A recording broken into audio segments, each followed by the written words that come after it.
рақобатҳои наврасони солҳои таваллуди 2004, 2005 ва 2006 дар толори варзишии муассисаи давлатии маркази тайёрии олимпии дастаҳои мунтахаби шаҳри Душанбе давоми 2 рӯз идома кард. Дар рӯзи дуюми мусобиқа паҳлавонон дар вазнҳои 66, 73, 81, 90 ва ҷамъи 90 килограмм рӯи таҳтамӣ баромаданд. дар вохӯри ниҳои вазни 66 килограмм Аббоси Ҳодихон ва Сайраҳмон Қодиров бо ҳам қувво озмуданд, ки дар ин рақобат намояндаи шаҳри Душанбе Аббоси Ҳодихон пирӯз гардид. Аминҷон Абдуҷалилзода ва Муҳаммад Юсуфзода зинаҳои сеюми ифтихориро ишғол намуданд. Панафарони ғолиб дар фазои тантанавӣ аз ҷониби Федератсияи ҷудои кишвар медалу ифтихорномаҳо супорида шуд. Дар ин вазн 29 ҷудочӣ беҳтарини кишвар иштирок намуд. تحت راهبری شریف باباجان تمرین میکنم. با همین دستگیری آنها مرا به این مسابقه تیاری نمودند و من در این مسابقه جای اول گرفتم.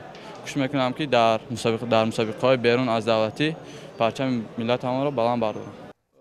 ба вохӯри ниҳои вазни 73 килограмм аз миёни 23 ҷудочӣ Эҳсон Искандарзода ва Сунатулло Мусоев ба финал роҳ ёфтанд. вохӯри наврасон пуршида сурат гирифта, дар охир ғолибиятро Эҳсон Искандарзода ба даст овард.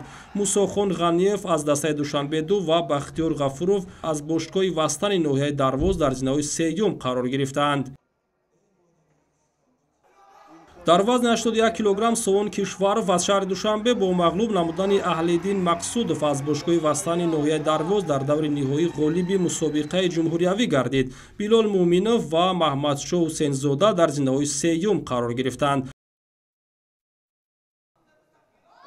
ҳамчунин вохӯриҳои ҷудокорони навраси мамлакат дар вазни 90 килограмм низ пуршида сурат гирифтанд. дар ин вазн 8 варзишгар сабти ном шуда буд, ки аз миёни онҳо Муҳсинҷон Малаев ва Абдураҳмон Намозов ҳарду аз шаҳри Душанбе ба финал баромаданд. дар рақобати ниҳоӣ Муҳсинҷон Малаев ғалаба намуд. дар зинаҳои сеюм Шерзод Абдуллоев ва Исроил Элмуродов қарор гирифтанд. این پیروزی با مشکل‌ها با من نصیب آمد. امین در این مسابقه سپری که بگم مشکل من این المرادوف اسرائیل بود، برای فینال برآمدن بود و ما را به آسانی به غلبه آوردم. خیلی خرسندم. дар вазни ҷамъи 90 килограмм пирӯзиро Парвиз Абдураҳмонов аз дастаи Душанбе-2 бо шикаст додани Бобоҷон Зиёев аз тими Хатлон-1 марбути номи худ кард.